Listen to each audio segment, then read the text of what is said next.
Lydsjekk. 1, 2, 1.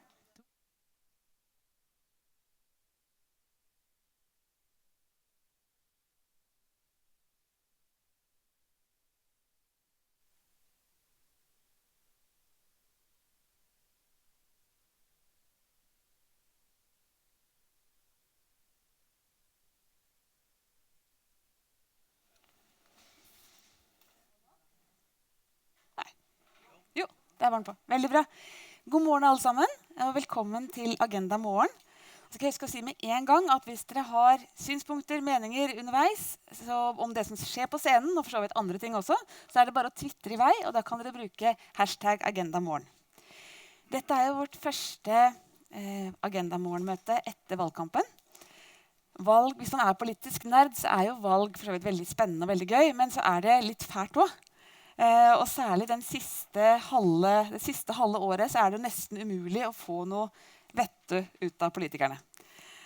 Nesten uansett hva de blir spurt om, så er det bedre skole, bedre helse, bedre eldreomsorg, mindre skatt. Det siste er litt avhengig av parti, men de 3 første er jo helt universelle på tvers av partier. Så nå har vi kanskje et år før de begynner igjen, hvor vi kan prøve å tenke litt lengre, ha litt lengre resonementer og faktisk drive med politikkutvikling. Så dette temaet vi har i dag er helt sånn perfekt. Her skal vi ikke slå hverandre i hodet med argumenter og prøve å ta poenger. Her skal vi faktisk prøve å ha en opplyst samtale. Så det gleder jeg meg veldig til. Og så før jeg slipper til Kaja, som skal være debattleder, så vil jeg også si at vi har mange spennende ting på programmet utover høsten. Og de 2 skikkelig høydepunktene våre, det er at vi får Atkinson, som er kandidat til Nobelprisen i økonomi. Han var læremesteren til Piketty, og han har rett og slett skrevet boka «Inequality, What Can Be Done». Så for alle som er interessert i ulikhet og hva vi skal gjøre med det, så er det et kjempespennende møte. Og så kommer selveste Robert Putnam. Jeg tror han har vært på nattbordet til veldig mange norske politikere. Han er en av de mest innflytelsesrike akademikerne i USA.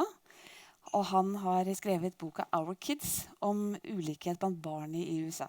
Det har vi i samarbeid med Universitetet i Oslo, så det blir i Auland. Er det 12. november? Ja, så det er egentlig bare å skrive ned med en gang. Jeg tror det blir utrolig spennende.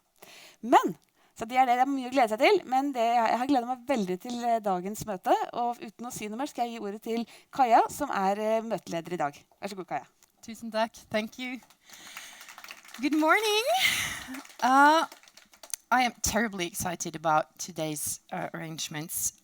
How does the world look if we see societal development from an evolutionary and scientific viewpoint? Today's meeting is arranged in cooperation with the American think tank, the Evolution Institute, and we will place Norway and specifically the Norwegian model into an evolutionary context. And we will discuss afterwards if and how this is relevant for today's politics and future development here in our country. We have both fabulous speakers and a great panel for you today. But first, let me introduce a super interesting lady, Nina Vitocek, who will help us put today's theme, because I think it's rather new for a lot of us, into context. Professor Nina Vitocek is Research Director at the Center for Development and the Environment at Oslo University. Prior to her work at SAM, she has taught in a gazillion international universities in Uppsala, in Cambridge, in Oxford, and she's been a visiting professor at Stanford University. She's also a fiction writer. I thought that was a fun fact. Maybe all of you didn't know. But in Norway, she is maybe in the general public known especially for being the recipient of the Norwegian Freedom of Expression Foundation's award, which is one of our huge important awards. And she has been chosen by one of our dailies to be one of the 10 most important intellectuals in Norway. We are very happy to have you here today. Please take the floor. Thank you very much, Kaja. hello, everybody. I've been granted 5 minutes, or 7 perhaps, to play the role, rather acrobatic role, of a Greek chorus, both introducing the main protagonist on stage and commenting on some of the big questions that Marta posed in today's meetings. Now, it's been a great honor and at the same time fun to work with two gentlemen that are sitting here with us today and that graciously accepted Agenda's invitation, Jerry Lieberman, the director of the Evolution Institute, and one of its stars, David Sloan Wilson, who is a distinguished professor in biological sciences and anthropology at the University at Binghamton. In this very short presentation, I can do two things. I can, first of all, try to convince you or try to explain why I've been seduced by David Sloan Wilson and Jerry's evolutionary science, and secondly, why I am looking at Norway from a slightly different perspective, from a more, let's say, dialogic perspective than before, as a result of my cooperation with Jerry and David. Now, it all started with Dag Hessen ringing me and telling me, look, you have to come to a very interesting seminar on the Norwegian model. Since I'm interested in the Norwegian model because I'm its constant critic and moaner and groaner about its achievements and deficiencies, I think that it would be good to say that I was a bit skeptical in the beginning because for me, like for most of you, evolutionary science was connected or associated with selfish genes, with competition, with the survival of the fittest. In other words, all the unappetizing features of human species. So I wasn't very much interested. Now I came to the seminar and out of a sudden I've learned, no, it's all wrong. Evolutionary science today, or at least the latest wave of evolutionary science, which is the so-called third wave, is about something else. It's more interested in cooperation, in consensus building, and even in altruism in human species. In other words, there is an interesting connection to Norway. So this is how I got hooked.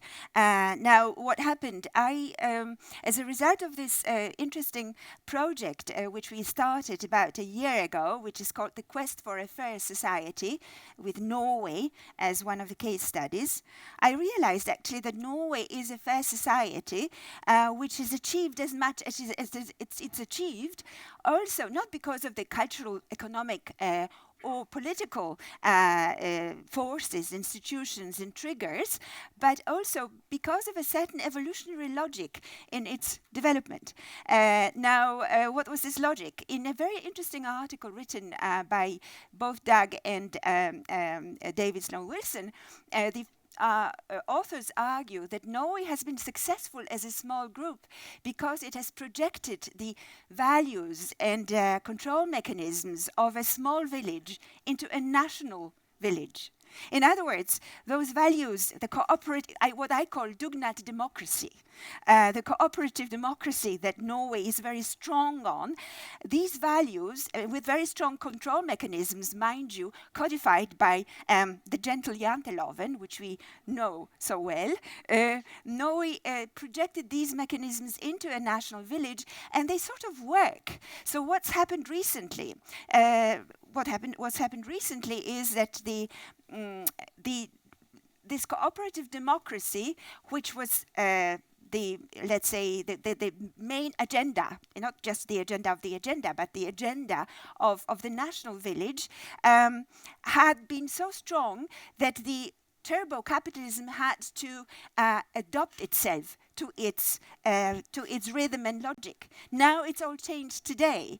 It's the Norwegian democracy that is trying to adapt itself to the turbo capitalism, which is, as we know, completely different beast. It's ruled by the inexorable logic of competition, by open markets, by information technology, which leads to more competition, more efficiency, job cuts, and of course growing inequality. So we have a crisis situation, and both David and Jerry are trying to find scenarios which would counteract it. Now, Jerry, just to give you 1 minute on Jerry and 1 minute on David, okay? Now, 30 seconds. Jerry is proposing that what we should do is to rebalance labor with capital, because that's what we need. In other words, to rebalance the cooperative democracy with the competitive efficiency by creating a transnational trade union movement. I think it's a very interesting and fascinating idea. A transnational labor movement which Norway could spearhead, actually, and which could exert a pressure on capital. Now, one country won't do it alone. It has to be a league of nations. So that's one proposition which is going to be elaborated upon further in Jerry's presentation, I suspect. David has an interesting idea, which I'd like to mention, which is very compelling in my eyes. I've recently read and written comments on his book, which is coming out in Norwegian, which is called Does Altruism Exist? Now, altruism exists, and what is important for David is that we don't get bogged down in trying to find out what are the real psychological mechanisms of altruism. Is it real altruism? Is it not for real? What he talks about is the altruism of actions. That's what counts, because that's what brings about effects. So what he's advancing in his latest book is so-called planetary altruism. Now, on the surface of things, it sounds rather utopian. But actually, if you look at it again through the eyes of creating groups of people or cooperative efforts among nations, individuals and sections of society that again will be advancing the altruist ethos, then it isn't so silly. Actually, it just requires an effort. Now, for a country that has produced Fridtjof Nansen, who was an expert in humanitarian help and in creating leagues of altruistic support for the weak and the needy, to the country, to national characters like Arne Næss and Thor Heyerdahl, and of course Askeladden, a fictitious character that embodies all the features we're talking about. I think this should be actually a piece of cake for the Norwegians. These two propositions are highly interesting, at least for me, and it seems to me if Norway is a bit more imaginative, goes back to the old tradition of Askeladden resourcefulness and inventiveness, something might be hatched. And I leave it to the two gentlemen to tell us more about what can be hatched out in this process. Thank you. So, of course, that was a great introduction. I'm just going to say a little bit more about our two stars today.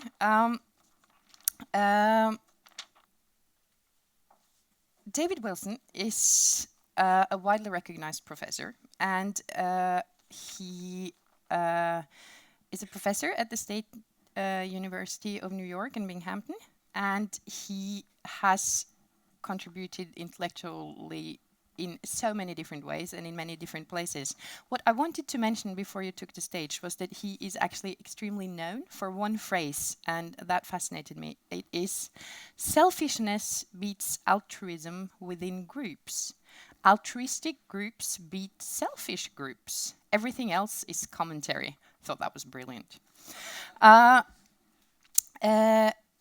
going to give you the stage, but first I'm going to introduce your colleague.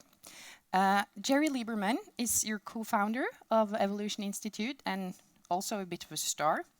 In addition to being an outstanding scholar with a long, broad academic career, he has the knowledge of putting his convictions into practice. So he has contributed in his society through a lot of projects that are very directly working in the community. And also, that makes you sort of a rare species in Norway, because you are an intellectual who is practical and who does politics. So especially pleased to have you. And I will give the floor to you, David, who will start, and then you will take over. Please welcome them. Thank you, everyone, for coming out at 8 a.m. That never happens in America, to my knowledge. So happy to be here and to be introduced by Nina and the others. Such a pleasure to work with Nina and the others that we've been working on here in Norway. You'll have to turn your heads a little bit to the presentations. Let's begin with Albert Einstein, who said, "The theory decides what we can observe." What did he mean by that? I think what he meant is that there's so many things to observe, so much that's out there, that we cannot possibly attend to everything. And so we need a theory or a worldview or something inside our heads in order to make sense of our experience. So it's not the case that first we see and then we theorize. We must theorize to see. I think this is a very important point. And so given that, we can ask the question, what theories and worldviews guide public policy formulation in Norway or any other countries? And here's some of the major issues that Agenda has focused upon. So what is its theory? What is its worldview? And I think the answer to that question is too many theories and worldviews. There's a great lack of consistency. And diversity of views is good in some sense, but unless you can winnow them down to some intelligent conclusion, basically, policy formulation, then diversity can be a bad thing. And so here's two worldviews, represented on the one on the left by Ronald Reagan, who is can be our exemplar of the sort of the individualistic view that's already been alluded to. And then on the right, we have the what we call the Nordic model, something which has attracted a great deal of interest. And so these are different social forms, different philosophies and theories of governance that are at play in the world today. Very, very different worldviews that, of course, we're all interested in understanding. Well, against this background, the idea that Charles Darwin might have something to do with this kind of comes out of left field. I got the image on the left by Googling WTF on Google. So what on earth does Charles Darwin have to say about any of this? And yet, as strange as it might seem, Charles Darwin has a lot to say. This is an economist named Robert Frank, who will be actually one of the speakers at the Arne Næss Symposium. This Thursday, he wrote a book, many books. His latest book is The Darwin Economy. And who was the greater economist, Adam Smith or Charles Darwin? The question seems absurd. Darwin, after all, was a naturalist, not an economist. But Robert Frank, New York Times economics columnist and best-selling author, predicts that within the next century, Darwin will unseat Smith as the intellectual founder of economics. And the Evolution Institute basically exists to make that happen sooner, not later. I want 10 years, not a century. So why is it that this perspective is so new? I think this probably reflects your own experience, educational experience, that for most of the 20th century, there has been an apartheid of knowledge. On the left, we have the biological sciences, so we think that evolution explains, of course, the whole biological world, our own physical bodies, and then a few basic urges, such as to eat and have sex, but has very little to say about our rich cultural and behavioral diversity. And so we have all the fields associated with the social sciences and with the humanities developing into complex and sophisticated bodies of knowledge without much reference to evolution since before we were born. And so this is why the idea that evolution, what's on the left, might have something to say with what's on the right is so new for most people. But that is now changing, and it's changing very fast. These are exciting times in science and in all branches of human-related knowledge. And very quickly, a genetic evolutionary story is required to explain how humans became so different from other primate species. What is the real origin story? It's not Adam and Eve, and it's not any of the other origin stories. It's not Freud's primal horde. It's not Rousseau's noble savage. It is something else. We need a scientific story to explain why is it that we became so different from other primate species. We're beginning to tell that story. And it's all about cooperation and teamwork and the suppression of disruptive forms of competition. Just a word about competition. It can take constructive and disruptive forms. Competition is not bad per se. It takes constructive and destructive forms. but disruptive forms of competition are bad. Most animal societies have a little bit of cooperation and a lot of disruptive competition. And what happened in our species was basically the capacity to suppress disruptive forms of competition within groups so that cooperation and constructive forms of competition became the norm. And so teamwork and cooperation became the signature adaptation of our species. The ability to learn information and pass it on to future generations is a form of cooperation and teamwork. And so that's why we do culture better than any other species, and that culture accumulates. And so what that means is that this open-ended capacity for cultural change, what seems to set us apart from all other species, is not some strange suspension of evolutionary processes. It is evolution operating in warp drive. We need evolution to explain all of the fast-paced processes going on all about us, some of which we're trying to accomplish, and some of which is happening against our will. We wish it didn't happen. All of this is evolution operating in warp drive. So now, in the shortest space I know how, I can begin just to suggest the idea that a theory that has already proven itself in the biological sciences has tremendous relevance to all of these policy issues that are faced by any nation, including the nation of Norway. And there's some overarching themes to all of these policies that we can talk about. One of the most basic themes is making groups work. How is it possible for groups of individuals to coordinate their activities in order to accomplish shared goals and to suppress self-serving behaviors among group members? There's a single theory that can explain this in all species, including humans and such things as the famous honeybees. Then there's scales of cooperation. The fact that in human society, all groups were small groups until the invention of agriculture. So the small group is a fundamental unit of social organization for humans, and we really want to know about that. All of our psychology, all of our psychological instincts make sense in the context of small groups. And large groups are just a recent invention. So how something like a city or a nation, much less the planet, can function as a cooperative group is something that requires a great deal of thought and social construction so that our cultural inventions can interface with our psychological genetic adaptations in order to make cooperation work at a large scale.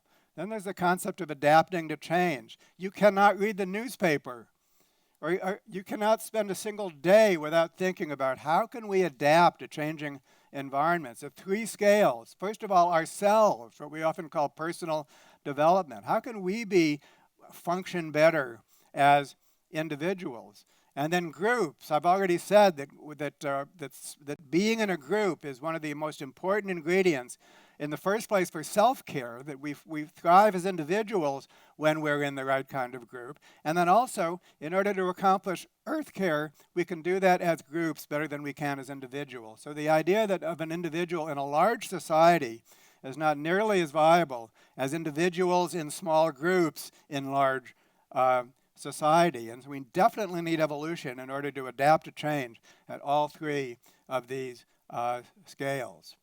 And so now, in the shortest time I know how, and of course this event provides a little longer time, then I hope to just make the connection basically of why it is that Mr. Darwin there has something to say about public policy. And I want to end with the question of why Norway? Why is it that Jerry and I are so fascinated to come to Norway amongst the many other projects that we have? And I think that there's three reasons.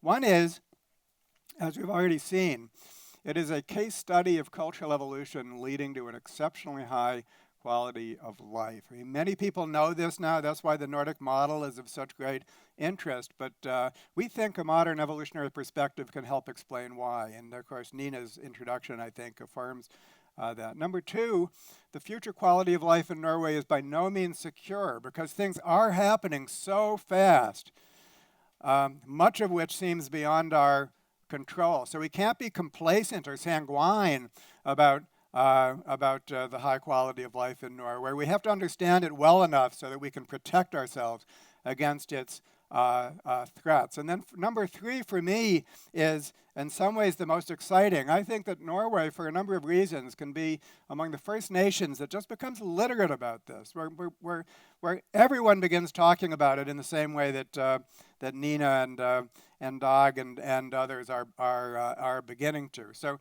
here's what's not going to happen in America anytime soon. Donald Trump is not going to say, if you don't start taking Darwin seriously, you're fired. But here's what is happening in Norway right now. We're meeting right here with a major think tank in Norway to discuss these issues. And then we've been here in the past, and we've started to interact with some of the great intellectuals in Norway, such as Nina and Dag. And I'm proud to be the Arnines Professor for 2015 and to organize this symposium, which will once again try to place these great ideas on the national stage at Norway so that Norway can become one of the first countries to be literate about evolution in relation to human affairs.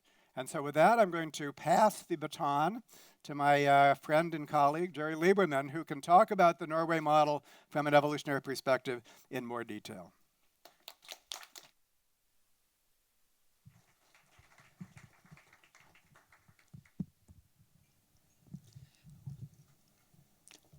It's not 8 o'clock. It's now 8:31, and I'm more awake than I was when I got here, so that's a good feeling. Thank you so much. Thank you, Agenda. Thank you, my dear friends from Norway I've gotten to know.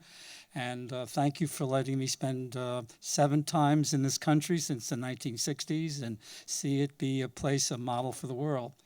But the opinions that I formed are not based on, a gringo or North Americano coming into this place and saying, I already figured you all out.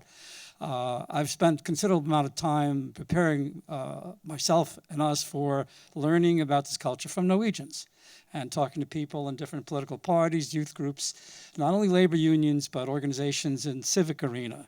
And I continue to do that. Some of the people that I've met are here today. So I don't want you to think that any of the things I'm saying here are based on a hastily put together set of ideas that I just cooked up in some library, in New York University or something. But the title itself, that Norway's unique value to its citizens and the planet, is, in my mind, a valid statement to make, although it's been contested by a lot of Norwegians. That's not the case, that there are lots of problems in housing, there's a lack of agriculture, to feed everyone, we have to import things, etc. We're dependent on globalization, which in itself is a word that comes up all the time. Globalization, what are we going to do about it? Should we join it? Again, I think there are answers, but it's hard to convince people that there are.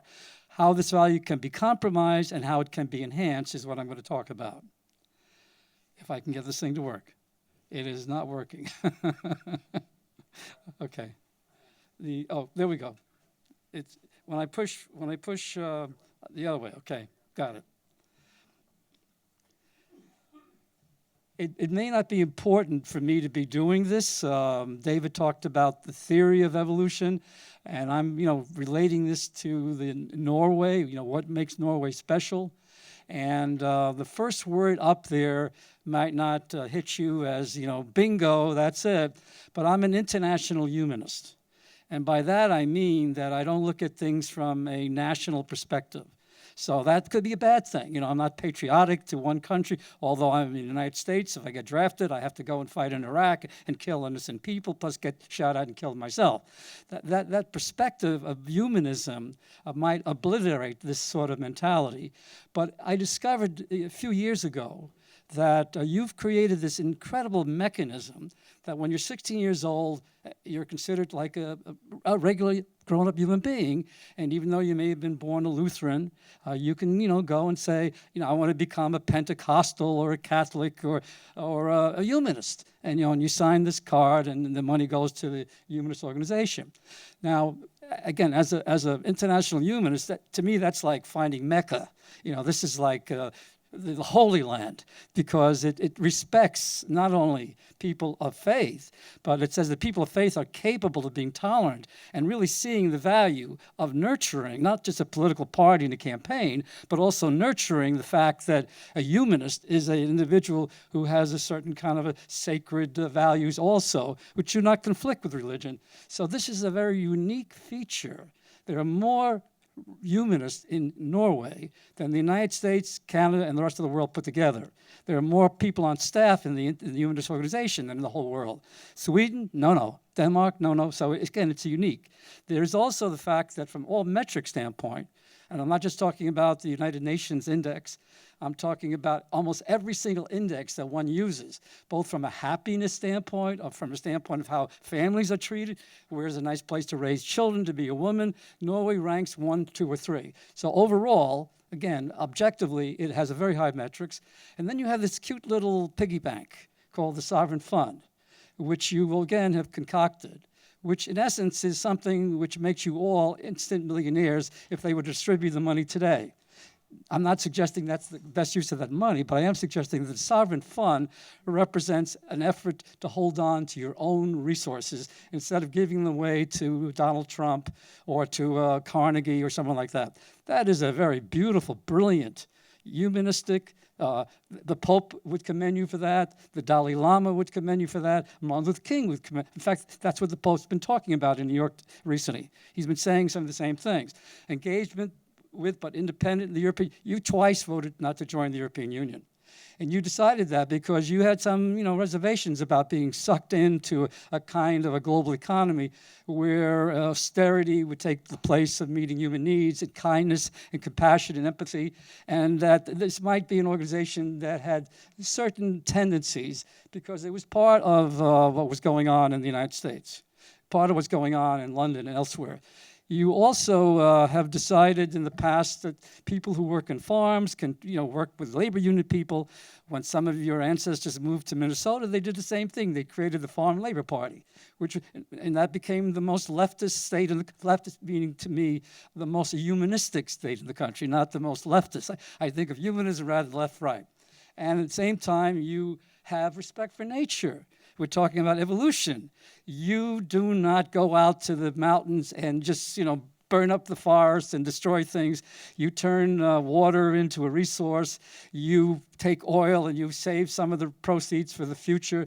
You do all these kind of neat, weird things that Americans don't understand because you're not accumulating wealth. You're not doing the kinds of things that normal people do who've grown up in a, tooth and claw kind of environment.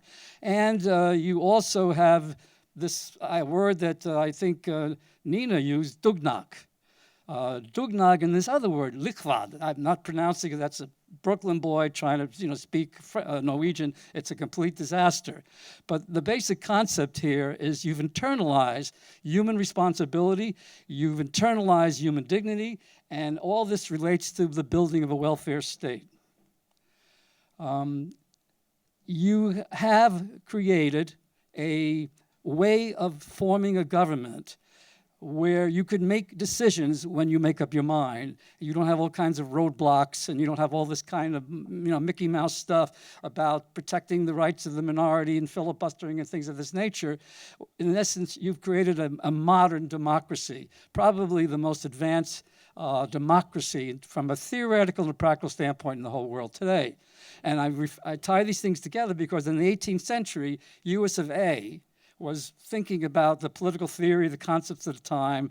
The king's a bad guy, the queen's a bad woman, and all these are tyrants, and you can't trust, these people, so you create a government where you limit government, and you just let people do what's best, they think that's best, and therefore you create this idea of individuality, ruggedness, accumulating wealth. Donald Trump running for president, he doesn't need any money because he's worth billions of dollars, and he can do his thing, and we have a person like that who's governor of our state. He stole from Medicare funds, $800 million, unindicted co-conspirator, and he's now governor of our state, and that's the rules. Over here, he'd be in jail. I'm not suggesting he should go in jail, but I'm saying, you have a different sense of justice. And you trust your government. In the United States, we used to trust our government, and now we feel the government is the enemy. So even if you're a Democrat, you have to be careful you don't talk about programs that are going to really make significant changes. We do not want to put people to work in the public sector, building dams, building infrastructure. If we do that, it's got to go to the private sector, to developers and so forth. And that's beginning to happen here in housing and other things. And you also have this agreement between labor and industry and the role of government. You know that better than I do. And a significant portion of your wealth belongs to the citizenry. I believe I can get this thing to move. No, maybe, okay. So what do you face as a possible challenge? Well, one of your great strengths is that you have all these treasures. We had a Social Security program in the United States. People thought that should be invested in the stock market. It almost became part of an investment in the stock market. You have a sovereign fund, that money's invested in stock markets around the world. As the globalization occurs, as neoliberalism spreads, your resources become a real target for people who want to invest money in something. There just is more money than they have to invest, and therefore there has to be accumulation, profit, so risks are increased. If this was going back to pre-European Union, you might be invaded by another country, as they did in the old days when a country had treasure and they were peaceful. They'd invade them, take the treasure, rape and pillage and do. Now that doesn't happen, fortunately. But when you have a treasure, you're vulnerable. You also have younger and younger people who are more distant from the people who actually struggled years ago.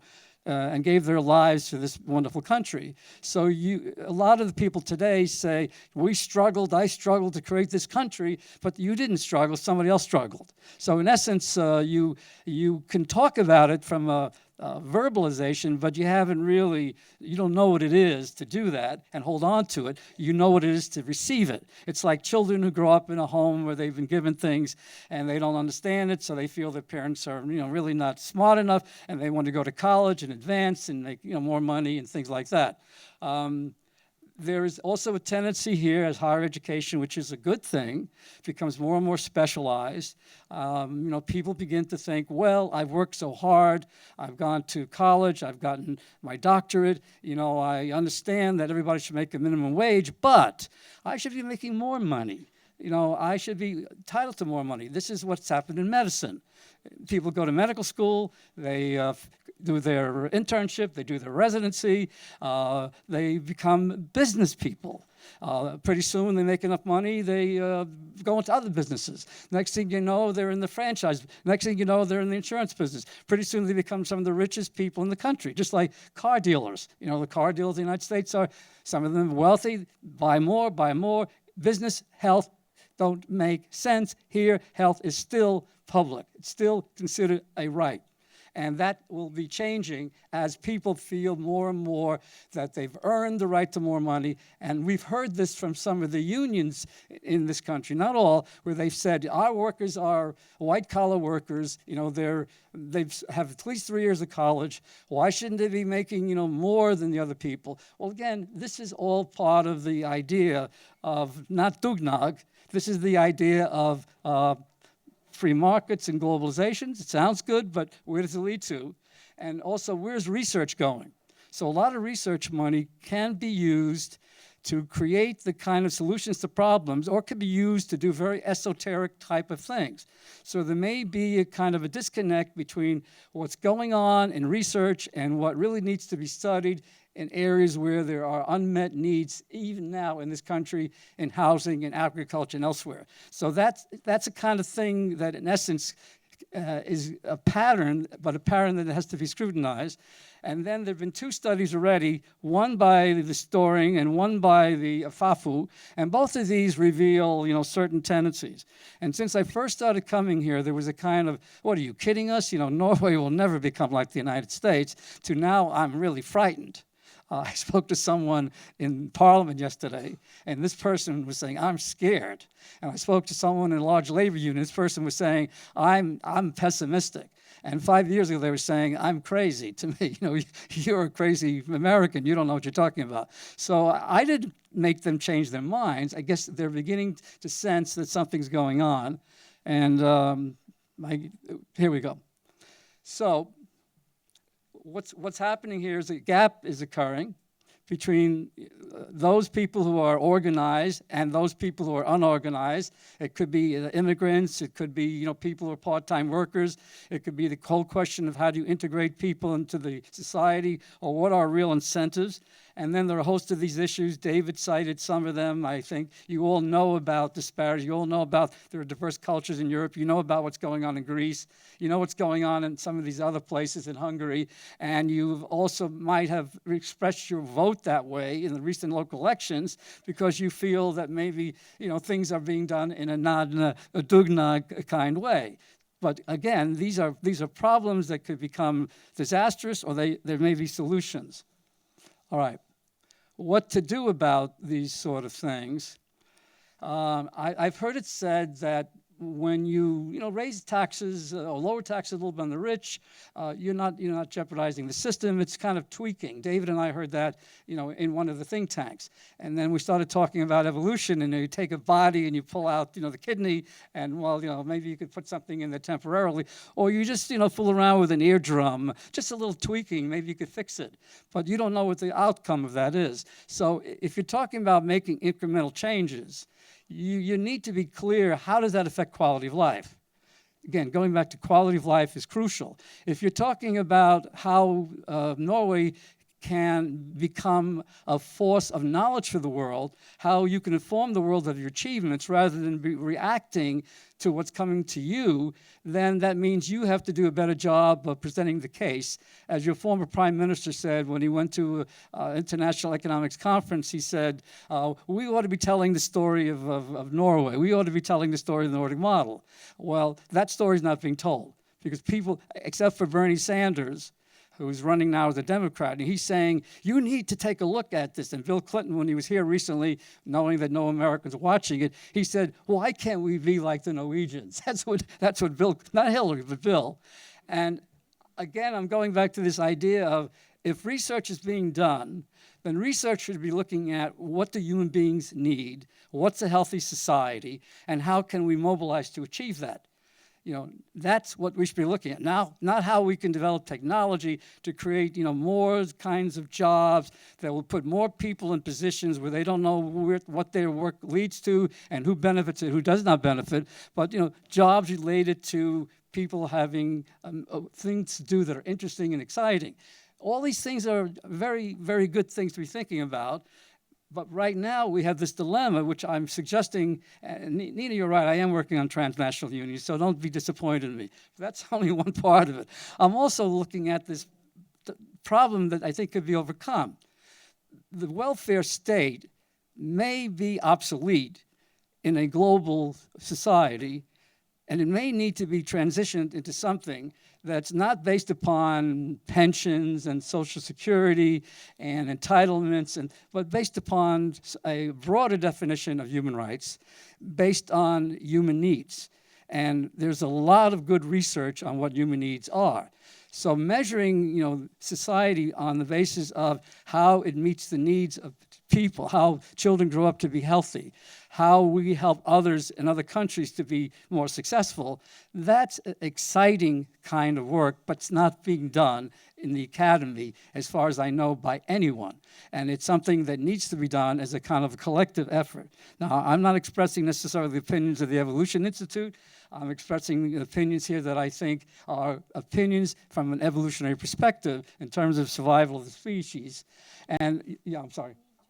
Yes, okay. And prioritizing what our nation needs to be healthy based on high good metrics, and I'm done.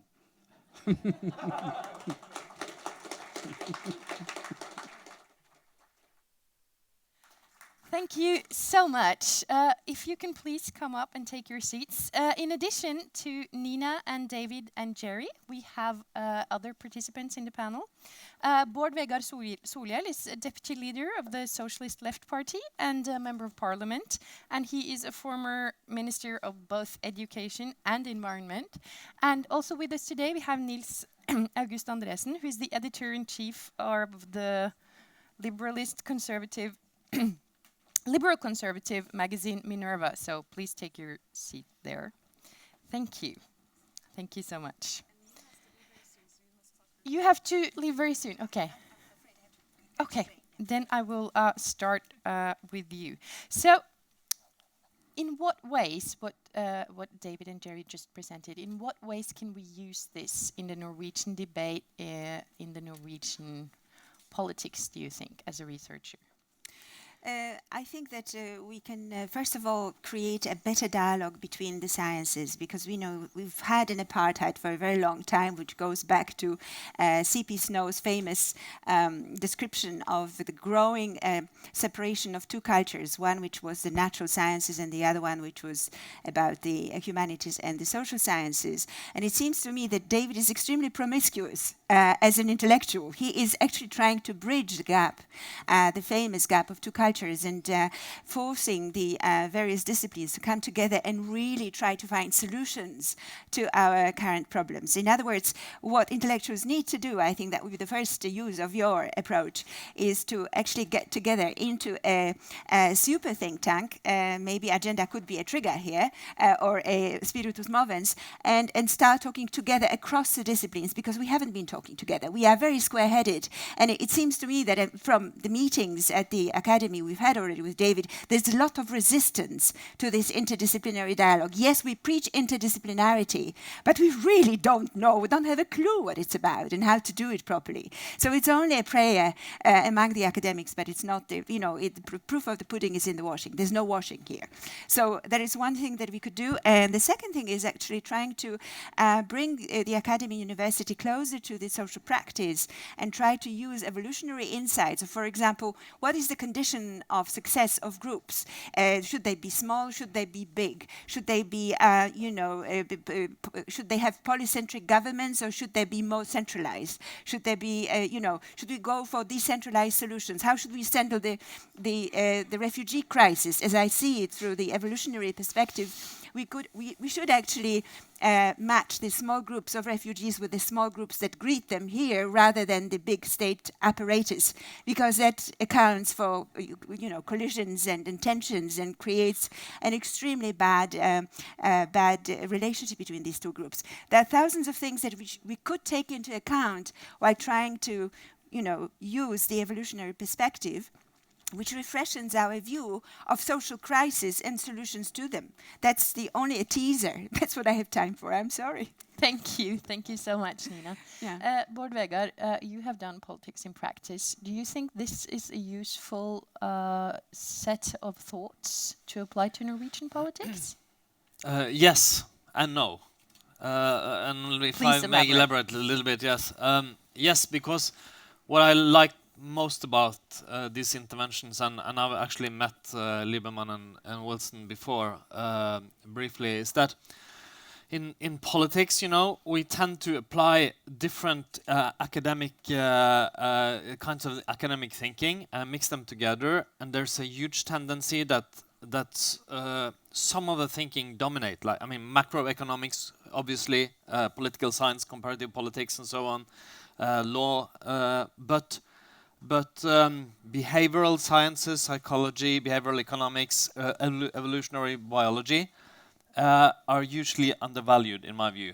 And of course, that's a bit strange, because those are the sciences telling us how people actually react to policies, for instance, to incentives. The fact that we tend to share, that we tend to choose cooperation, is widely proven in many experiments, for instance, but very little known. I wrote a book a few years ago called Solidaritet på nyår, maybe translates into solidarity in a new way or something like that, I don't know. But anyway, I have an example there, because in a kindergarten in Haifa in Israel, they have the problem that the parents, we tend to come too late to pick up our children after their closing time, which is no good at all, everyone knows. But they decide to introduce a fee to people coming too late to pick up their children. And what happens when they do so? Well, more parents turn up late to pick up their kids. Why? Well, because if you introduce an economic logic, then we can pay to get out of the problem. The logic of the norm that you shouldn't be too late because of, it's not good, your kids, they are there too long, and you should think of the employees and so on, is a stronger logic actually than economic. But in the society today, we tend to we tend to use economic logic and apply it also in places where it shouldn't be applied. Those kinds of ideas are the things you are working about. When I also said no, very briefly, I promise. Yes, no problem. It's because I think it's extremely important to say that there is nothing uniquely Norwegian that we can say that this is a Norwegian culture that is totally different from another culture. I think evolutionary perspectives can be helpful in explaining certain traits or certain things about how Norway turned into the kind of country we are. For example, we had small farms and so on, very important historic factor. But it's not as useful in explaining how we should develop our society in the future directly, I think. And I think it's extremely important that we are aware that it's not something that we have developed as a nature that we can just keep. It's a political choice, and these things that could be gone, could change. We are affected by others.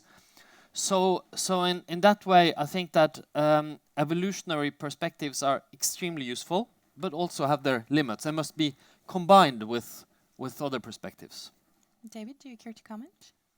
Well, I'm anxious to hear from the others, actually, yes, and then I could I'll harvest some continue. comments. Yeah. And so let's Nils August, an evolutionary point of view on politics is actually something that I at least associate with the right side of the politics. In Norway, however, it has not been so. The liberal and the conservatives have not used the evolutionary theories in their politics to the same degree as they do, for example, in the United States. Why do you think it is like that, and how do you think this way of thinking can affect politics in Norway? As you understand, I'm brought in as the representative of the vast right-wing conspiracy. So I'm here to disagree with everyone. I don't think it can be used, frankly, and too much. And I'll explain why. I mean, I think to a certain extent, if you talk about evolution, from the presentations, it's not entirely clear to me how we're supposed to differentiate between concepts of evolution, path dependency, and other more traditional, just historical studies. If we talk about natural selection, I don't think it is an apt metaphor or model for explaining how societies progress through time. And it was said in one of the presentations, I've forgotten in which one, that we should replace all these small ideas that Agenda have, or that all of us have, with this one grand narrative of evolution. This is how we should understand our own society. But I actually think that this ability to have a lot of different models, a lot of different discourses going on at the same time is one of the strengths of Norwegian discourse, which is maybe slightly different from the US, because you have two big parties, you have a much bigger national scene, and you have Donald Trump or the other Republicans say, government is the problem, get the government out of my life. Like, that's the narrative. That's one grand narrative. There are a few others. Whereas, for instance, Bård Vegar and myself, we're from the opposite specters of political discourse. We have a lot in common as well. We can find, he is a liberal socialist. We can discuss the limitations of the state regarding, personal questions. We can discuss inequality with a multitude of angles and models, and I think that's a good thing. And also, I think a problem with this perspective is that even though, maybe it could be developed slightly differently, but a problem in the way we're presented it with now is that it presents an idealized versions of Norway's past seen through very left-wing eyes.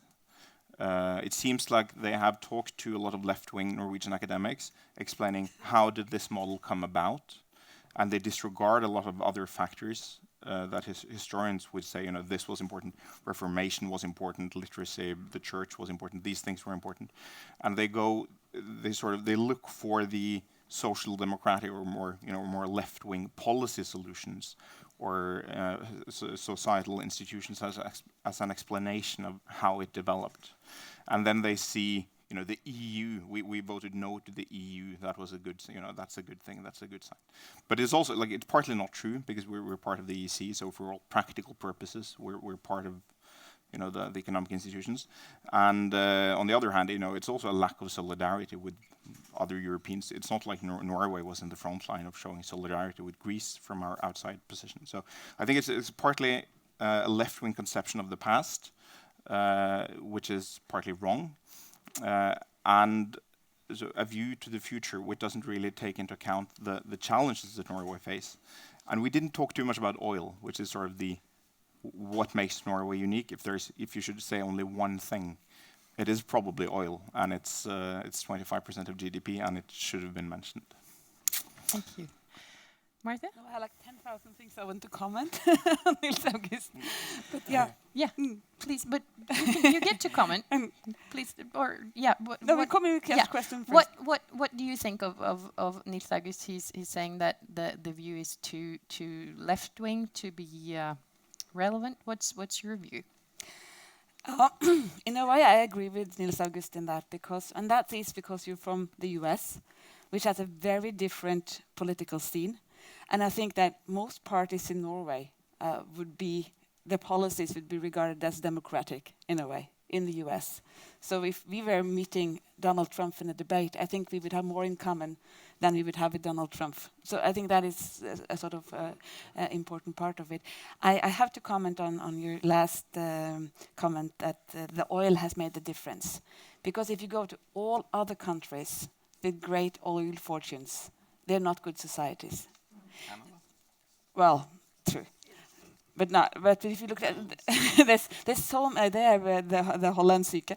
There's so many countries that have found huge natural resources that have developed, corruption, huge inequalities, and the reason why we've been so successful with the oil, I think, has to do with a lot of the things that you have mentioned during your presentation. A community that go together, and I think to comment on the theory, I think. I agree with Bert Vegard that it helps us to look at our society from sort of a different angle. I also think that there's no end point for society, that this is the end of evolution. Now we reached it. I think society is a process. And Darwin didn't really say the survival of the fittest. He said the survival of the most adaptable. And of course, our model, if we are thinking that we can stay as we are, and do things the same way in the next 10, 20 years, we will fail. Because society, what's happening around us is so it's going so fast, and there are so many things that are affecting us. So what we have to do is to try to find out what are the most important values of the society that we have today, and how can we use them when we are facing the new challenges of our time. Nina, I want to ask you, before you have to go, looking upon society like this in an evolutionary point of view is obviously new to many people here. And also this idea of evolution within groups, not only for individuals, within groups. So, because I heard that this has been sort of a revelation for you. And do you think that changes the way we can use an evolutionary perspective on politics, this group thinking? Well, certainly, I think that it's worth considering the forces of globalization, centralization. It's worth rethinking the role of so-called intentional communities now, which are slowly actually changing the world. There are the small communities which are grassroots driven all over the world now, mushrooming.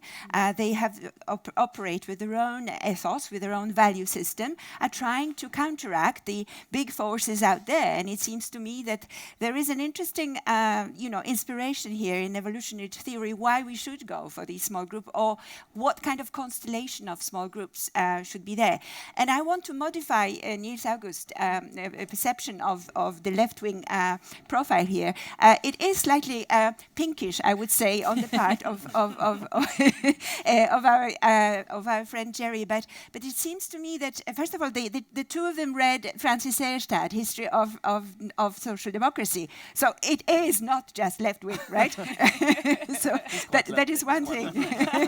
Okay. Well, I would say it's a liberal left. Okay, it's a rather balanced view. So, and I think that the balance of things is in the center of these two gentlemen's thinking. So rather than being left or the right, I would say that they're looking for this very uncertain balance of things and how to restore or reclaim it. But I'm so sorry. I've been missing the most interesting and fascinating part of the debate now. Thank you. But I hope I get a report. Thank you so much. David, do you care to comment now? Or? Yes, of course. Yes, And, please do. I think that as I listen to the comments, I find myself thinking, oh, please, let's continue the conversation. Because the perceived implications of all of this, and especially where it slots onto current political positions, I think if we just sit at the table and talk more, I think a lot of these things will be resolved. I think the evolutionary view does not slot into any current political position. I think there's certain positions that are excluded. One of which is that self-interest, the unregulated pursuit of self-interest, robustly benefits the common good, is a ridiculous position, and that's one thing that's revealed by an evolutionary perspective. If you ask who holds that position, the answer is almost no one, at least at the expert level. But at the narrative level, that very much is the position, that if we just cut people loose, as if society can exist without regulations, is, again, something that no expert economist would sign on to, but it's very much the narrative that drives a lot of decisions. At the same time, evolution certainly does not warrant sort of centralized state solutions. So there's something very interesting that's in between that makes good use of market forces and self-organizing forces, but at the same time is regulated in some sense, and that we have to find that sort of sweet spot between regulations and not. And it goes on and on. So what I think that what's really important is for this to be the beginning of a conversation. And I think that there's two levels to finish up. One is there's what I sometimes call the 30,000-foot level. You're up there in the airplane and you're talking about sort of grand narratives and things like that. Very important. You cannot do without that. But then there's the on-the-ground level with specific issues where we're really trying to solve real-world problems on the ground. And Jerry's point, I think, that we need to orient our scientific research around these problems, something that could be done much better. It's at that point that not only are you applying a particular theory, evolution, but you're also applying scientific methods. And that's something which is sometimes done well in the policy arena. Most often it's not. So to function as scientists, in addition to, and then having a theoretical framework is part of functioning as a scientist. I want to ask you, Bård Vegar, this story that he tells about the grassroots in understanding of evolution, it's something that I at least meet when I talk to people about how do human beings function at a basic state. And people in Norway are saying, well, people are fundamentally egoistic. And this is, I believe, this is a driver for how they vote, how they see their society developing. And if science now has moved on and says that this is actually not really right, is this not something that we should do? And would that not be part of an ideologization of the Norwegian political debate that everybody's saying that we lack, by the way, for our guests from America, because we tend to talk about technocratic little changes instead of the big broad pictures and where we want to take our society? But yeah, I agree. I mean, public debate and politics are full of myths on how people react to things. For example, we are all egoistic. Yeah. But it's not true. We tend to choose cooperation over, and we tend to, for instance, a very well-known experiment is that you have a group, they achieve something, and then you ask people, you want to reward alone or do you want to share it? people the majority tend to share the award if the group has cooperated on the result. So and these are not known things. But then on the other hand, of course, I mean, that's the same thing about macroeconomics. I was thinking while we were talking. I mean, all GOP or Republican candidates now in the U.S. presidential debate tend to go for macroeconomic policies that are proven disastrous. So, I mean, many politicians tend to rely on myths. But on this, I think that it's very underdeveloped, and I find it especially useful. I think I find your perspective, what you are presenting, more useful as a perspective than as a grand theory. That's maybe my main point, because the story Jerry tells it's not. I don't think it's a left-wing story. I think it could be. It's a typical Norwegian history story, or Norwegian history books. Maybe they are left-wing, of course, but anyway, I think it was very representative. But I think the weakness for politicians is that you take the standpoint of where you are today. You look back, describe lots of events, and then you get a story of how you ended up here. But on the road to that, there were lots of fights, discussions. We voted no to the EU CY 52 to 48%. It could have been different. There are all kinds of those things. And when you are in politics, I think that it's useful to explain, but less useful as a grand theory when you are going to make policies for the future. But as perspective, very useful. Nils August, I wanted to ask you get to comment in general as well, but in Norway, Nina talked about the janteloven, which is that you're not supposed to be something when you're Norwegian. It's sort of the downside of our rather equal community. And it is my impression often when we discuss Norway in an international perspective that people get a little bit embarrassed because Norway is, when you look at it, hugely successful.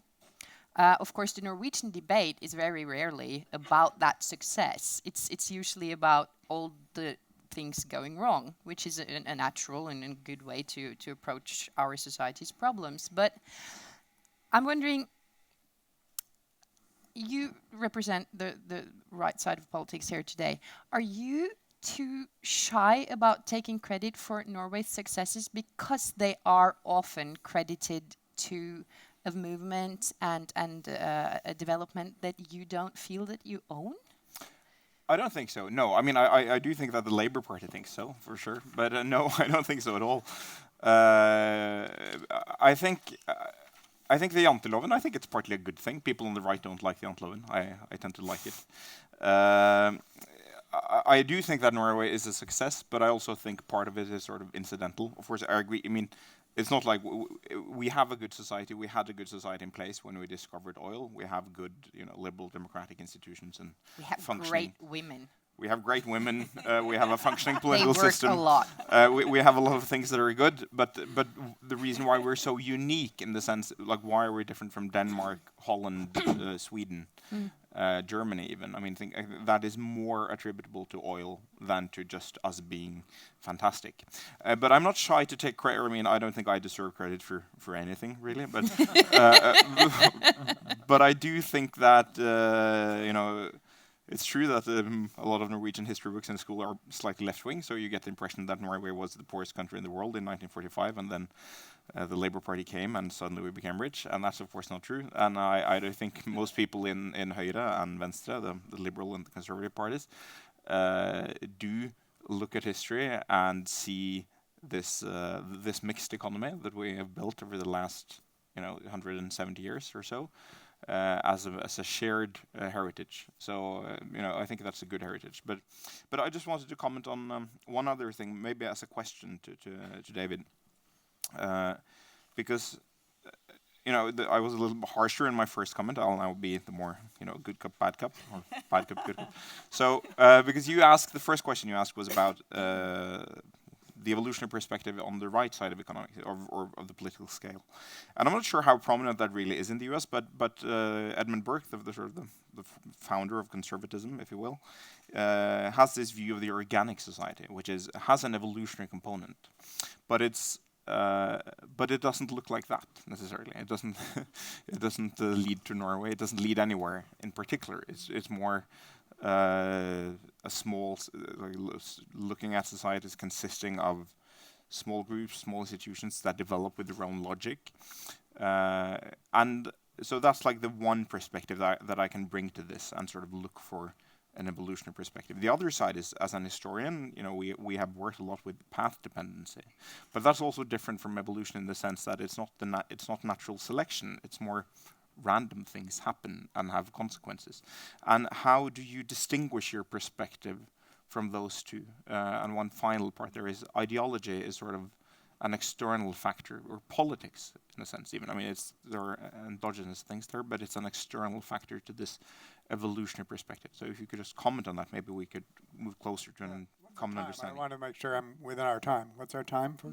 I'm adding 4 minutes, or so. You have time. Okay, let me begin with the title of the session here. My American colleagues actually emailed me as soon as they heard the title and say, "Oh heavens, not that title," because I'm going to take full responsibility for that. So no shame. But of course, evolution never comes to an end, and the idea that Norway or any other culture has achieved a state of evolutionary perfection—that's not what evolution is about at all. If you look at the way biologists study species, of course, history is a huge part of it. Every species has a history, and so there's a huge amount of path dependence in biological evolution, also in cultural evolution. So to talk about history as something that's not part of evolution, it's a big part of evolution, but when you have history alone, then it becomes particularistic. What you want to do is you want to include history in the study of other things. And evolution is basically integrating bodies of knowledge. It's not excluding bodies of knowledge. It's integrating bodies of knowledge. So again, I think the best that we can do here is to begin a conversation and to legitimate. I'll just say one more thing. You said you commented on behavioral economics, basically, all of these great experiments which demonstrate, for example, that we're more cooperative than economists tend to think. The basic concept that cooperation is in our nature, that the idea that everyone is selfish as a starting axiom is something that we should question. These are all things that have emerged from various fields, but often in isolation. And I know behavioral economics well, so do you. What has it resulted in? A laundry list of things that are called anomalies and paradoxes. So the whole field of behavioral economics as being studied is still within the orbit of orthodox economics, and you can take that same information and look at it against a different background, and then it begins to make great sense, not as a paradox, not as paradoxes and anomalies, but as exactly what you'd expect from this other perspective. So all of this is like, please, this is the show that we want to be continuing, and so happy to have started it here. Thank you so much. Martha, what do you think? Do you think that the evolutionary principle could help the Norwegian debate going forward and seeing, as everybody's talking about, we are facing huge challenges. The Nordic model is under pressure both internally and externally and globally. Do you think this way of seeing things could be helpful in order to make the right political choices in the future? One of the things that I found really interesting in your presentations, even though it was short, was the concept of the group cooperating. And that one of the success factors has been that we've been feeling that we've been a group, that Norway has been a big village, and we've been cooperating and solidarity within the group. And how we can ensure that we continue to be a group, even though we are much more diversified. We are now experiencing the crisis in Syria, resulting in a huge number of refugees coming. Not so many to Norway, but many to Europe, and probably more people to Norway in quite a short time. And how do we as a group adapt to that and include them So I think that is that's maybe one of the most important issues of our time, and it'd be interesting to learn from your perspective and the evolutionary theory how you best integrate and welcome new members of the group. I'm going to let Bård Vegar come with a short comment, and then you get to say a little bit, and then you get to finish. So please, Bård Vegar. Just very briefly, because I thought that was an important point. It's like things that turn up like paradoxes in other sciences, but being put to the center of your analysis, and that's what I really like as well. Great. And the concept that both from psychology, but also not only behavioral economics, we know that cooperation and also the needing other people, the fact that we actually you constitute yourself through interrelation with other people is extremely essential for human beings. And putting that on the center stage of political debate and policy making, that would be a huge step forward. Yeah. Did I ask for the word? No, you don't have to have it.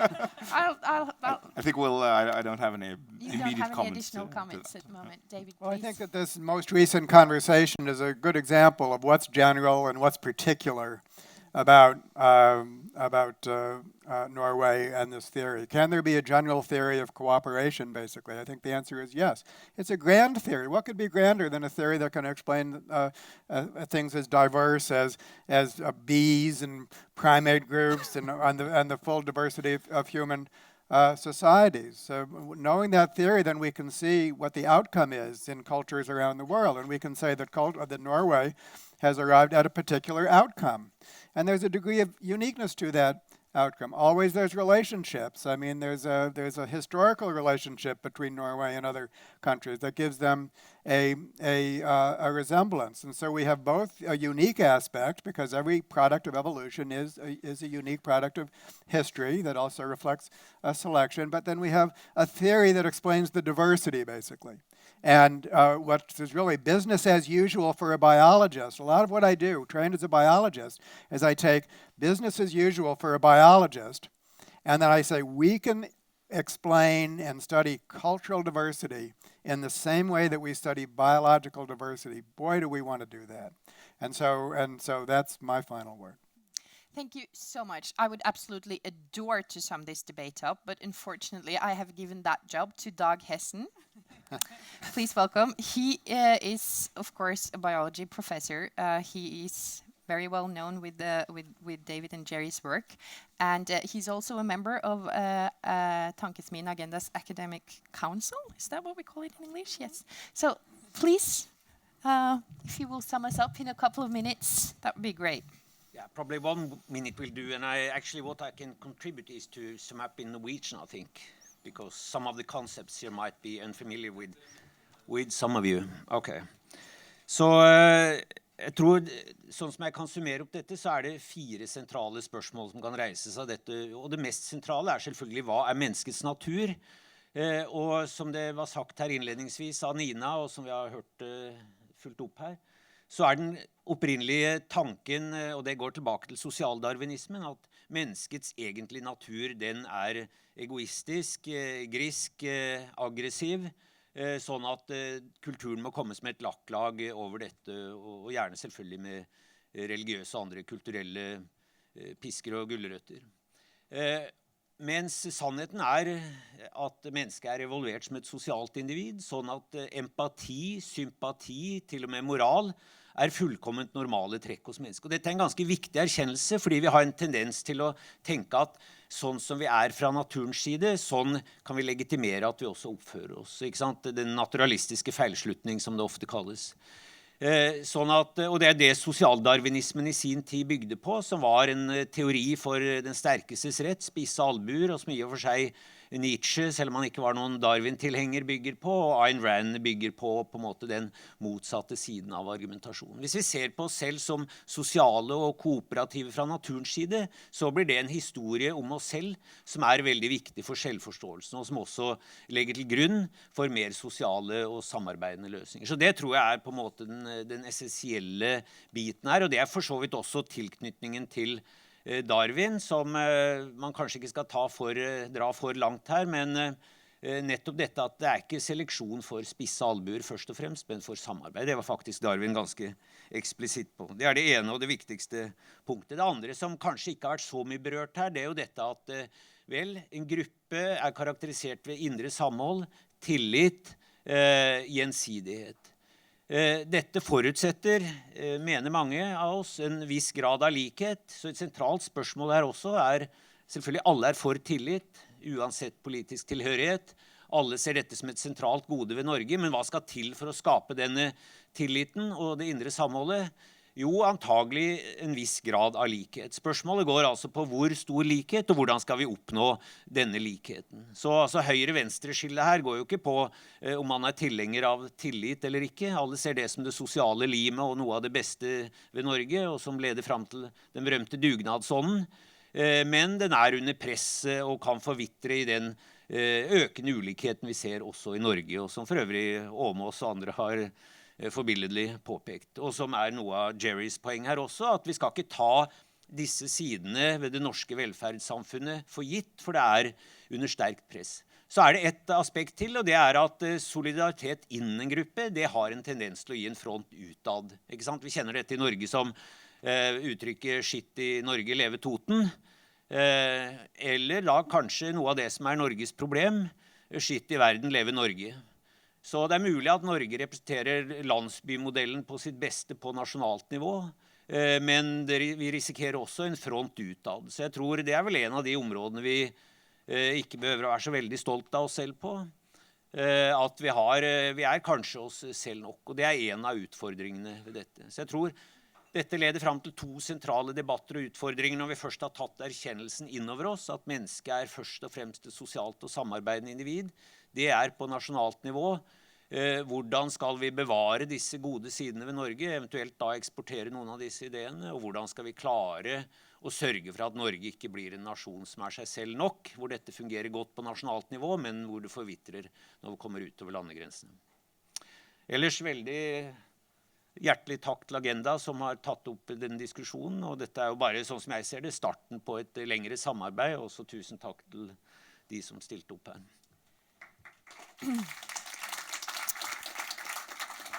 I want to thank Evolutionary Institute so much for coming here today and sharing your knowledge with us. Thank you so much for participating in the debate. Last but not least, thank you all for sharing your morning and your time with us. And just like Dag, I hope this is just the beginning of a broader debate on what human nature will do for the Norwegian and the global society. So thank you so much, and we hope to see you again shortly.